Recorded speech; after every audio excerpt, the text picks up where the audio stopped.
সমষ্টি পুনৰ নিৰ্ধাৰণৰ পিছত নগাঁও লোকসভা সমষ্টিৰ জনগাঁথনি সলনি হৈছে। নগাঁৱত এতিয়া হিন্দুতকৈ মুছলমান ভোটাৰৰ সংখ্যা বেছি। ৰমজান মাহত এতিয়া নগাঁও লোকসভা সমষ্টিত চলিছে ইফতাৰৰ ৰাজনীতি।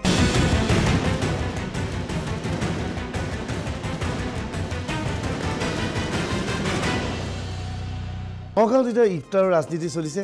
ইফতাৰৰ ৰাজনীতি কেনেকৈ চলিছে, মুছলমানৰ ভোট পাবলৈ কেনেকৈ কৌশল চলনা কৰিছে, এক বিশেষ প্ৰতিবেদন চাওঁ। টেলিভিছনৰ স্ক্ৰীণত আপোনালোকে দেখা পাইছে দুটা দৃশ্য। এই দুইটা দৃশ্য হৈছে নগাঁও লোকসভা সমষ্টিৰ অধীনস্থ। নগাঁও লোকসভা সমষ্টিত সমষ্টি পুনৰ নিৰ্ধাৰণৰ পিছত মুছলমানৰ ভোট বৃদ্ধি পাইছে। লগে লগে মুছলমানক আকৰ্ষিত কৰিবলৈ ৰমজান মাহত ইফতাৰ পাৰ্টিত ভাগ লৈছে দুজনকৈ হিন্দু প্ৰাৰ্থীয়ে। বাওঁফালে প্ৰদ্যুৎ বৰদলৈ, সোঁহাতে সুৰেশ বৰা। নিৰ্বাচনী যুদ্ধত ধৰ্মীয় সংখ্যালঘুৰ যাতে ভোট লাভ কৰে তাৰ বাবে মুছলমানৰ সৈতে বহি ইফতাৰ পাৰ্টিত ভাগ ল'বলগীয়া হৈছে কংগ্ৰেছ আৰু বিজেপিৰ প্ৰাৰ্থী দুগৰাকীয়ে।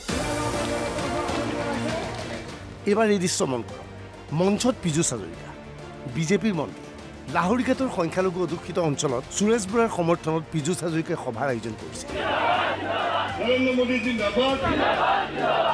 বিজেপি মন্ত্ৰীৰ কাৰ্যসূচীত এনেধৰণৰ মুছলমান ভোটাৰ পূৰ্বে কাহানিও দেখা পোৱা গৈছিল।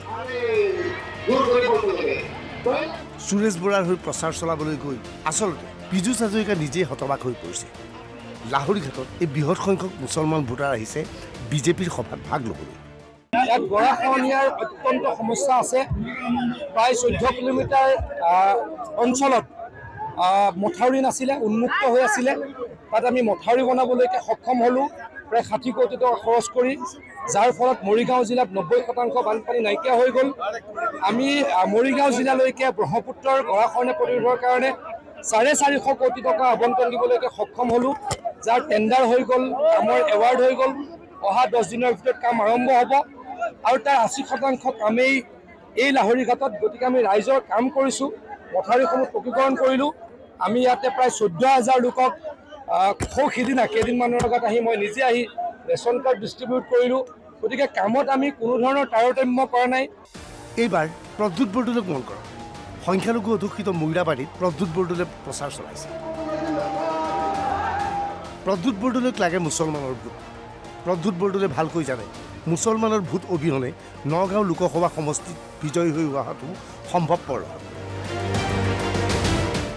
নগাঁৱত AIDFৰ প্ৰচাৰ।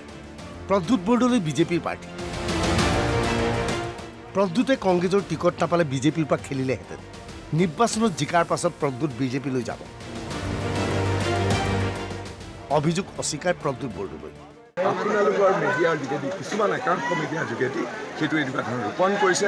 আপোনালোকে জানে আগতে মই প্ৰাৰ্থী নাছিলোঁ মানে এইটো নতুন এলেকা এটা আছিল। কংগ্ৰেছ দলে মোক প্ৰাৰ্থী হিচাপে মনোনীত কৰাৰ লগে লগে সকলোবিলাক বিধায়ক মোৰ লগত ৰকিবুল হুছেইন ডাঙৰীয়া আছে, তেওঁ ধুবুৰীৰ পৰা দৌৰ মাৰি আহি পেলাই মোৰ লগত একেলগে কেম্পেইন কৰিছে। আপোনালোকে নিজেই দেখিছে আমাৰ যিখন কেম্পেইন কমিটি, তাৰ অধ্যক্ষ হৈছে আমাৰ মাননীয় বিধায়ক ৰূপহীহঁতৰ নুৰুল হুদা ডাঙৰীয়া। মোৰ লগত যোৱাকালিও মই লাহৰীঘাটত গৈ মিটিং কৰিছোঁ। মোৰ লগত আছিফ নাজাৰ ডাঙৰীয়া আছে, শিৱামণি বৰাও আছে। সেইদিনাখন আপোনালোকে জানে বটদ্ৰৱাত আহি আমি একেলগে মিটিং কৰিছোঁ। এইবিলাক সমূলক ভিত্তিহীন। এতিয়াও আপোনালোকক মাতি আনি কোৱা নাই যে মই অমুক নকৰোঁ তমুক নকৰোঁ, কাৰণ মই বুকুখন ফালি হনুমানটো হ'ব নোৱাৰোঁ। কিন্তু বুকুখন ফালি দেখুৱালেই হ'ব যে মই পঞ্চাগতভাৱে এজন কংগ্ৰেছী। আৰু এই বিভিন্ন দুৰ্যোগ, বিভিন্ন মানে প্ৰতিকূল পৰিস্থিতিটো মই সাহসেৰে বিজেপিৰ লগত যুদ্ধ কৰি আহিছোঁ আৰু যুদ্ধ কৰি যাম। এইবাৰ ৰূপহীৰ এই দৃশ্য মন কৰক। ইফতাৰ পাৰ্টিত অংশগ্ৰহণ কৰিছে বিজেপিৰ প্ৰাৰ্থী সুৰেশ বৰা। মুছলমানসকলৰ নীতি নিয়ম অনুসৰি ইফতাৰত ভাগ লৈছে সুৰেশ বৰাই। যিসকল লোকে পবিত্ৰ ৰমজান মাহত খুব মানে আল্লাহক শ্ৰদ্ধা কৰি, ভগৱানক শ্ৰদ্ধা কৰি যি ৰোজা ৰাখিছে, নৰ্থ ইষ্ট মাৰ্কাজ মছজিদ, পুৰণা মছজিদ, আমাৰ 100 বছৰৰ ওপৰ হৈছে। আৰু ইয়াতে আমাৰ ইছলাম ধৰ্মৰ যিসকল লোক থাকে, মোটামুটি প্ৰায় মানুহে ইয়াত আহিছে বা গৈছে আৰু এই মছজিদ পৰিচিত সকলোৱে। আৰু মোৰ আজি সৌভাগ্য যে আমাৰ ৰাইজে মাতিলে যে আজি আমি একেলগে ইফতাৰ কৰিম, তুমিও আহিব লাগে। মই আহিলোঁ, দুৱাও দিলে ৰাইজে। এইবাৰ মৈৰাবাৰীত পীযুষ হাজৰিকাই এই সভাখন মন কৰক। ব্যাপক হাৰত মুছলমান লোকৰ আগমন ঘটিছে। পীযুষ হাজৰিকাৰ সুৰেশ বৰা মুছলমান ভোটাৰে উষ্ম আদৰণি জনাইছে। প্ৰথমবাৰৰ বাবে মঞ্চৰ সন্মুখত মুছলমান ভোটাৰে চিঞৰিছে নৰেন্দ্ৰ মোদী জিন্দাবাদ, বিজেপি জিন্দাবাদ।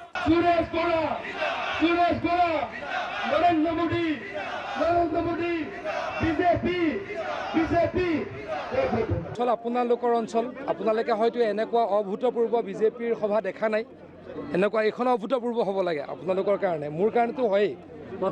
প্ৰথমবাৰৰ কাৰণে ইমান মানুহ বিজেপিৰ সভাত হৈছে। অলপ আগতে আমি টেঙাগুৰিত কৰিছিলোঁ, ইয়াতকৈ অলপ হয়তো বেছি মানুহ, প্ৰায় সমানেই। গতিকে এদিনত যদি এটা সমষ্টিত আমি 10,000 মিটিং কৰিব পৰা হৈ গ'লোঁ, বিজেপি দল 10,000 মানুহৰ মিটিং কৰিব পৰা হৈ গ'ল, তাতে আমাৰ নিচিনা ছেকেণ্ড লাইন লিডাৰৰ, আমিতো ফাৰ্ষ্ট লাইন লিডাৰ নহয়। যেতিয়া মুখ্যমন্ত্ৰী ডাঙৰীয়া আহিব, ইয়াতেতো 30,000 মানুহ হ'ব এখন সভাত। গতিকে ই প্ৰমাণ কৰে যে সুৰেশ বৰা ডাঙৰীয়া জিকিব, আৰু সকলোৱে জানে মোদী ডাঙৰীয়া তৃতীয়বাৰৰ কাৰণে প্ৰধানমন্ত্ৰী হ'ব। গতিকে ভোটকেইটা দি নষ্ট কৰি লাভ নাই। আৰু লাহৰীঘাটৰ ৰাইজে জানে প্ৰদ্যুৎ বৰদলৈ ডাঙৰীয়াই যোৱা 5 বছৰত একো কৰা নাই, তেখেত আহাই নাই।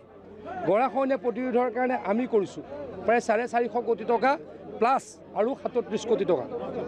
ক্ৰমাৎ নগাঁও লোকসভা সমষ্টিৰ নিৰ্বাচন আকৰ্ষণীয় হৈ পৰিছে।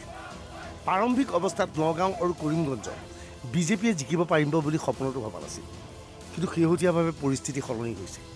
নাটকীয়ভাৱে ধৰ্মীয় সংখ্যালঘু ভোটাৰ এইবাৰ বিজেপিৰ কাষ চাপি আহিছে। Bureau report, NB news.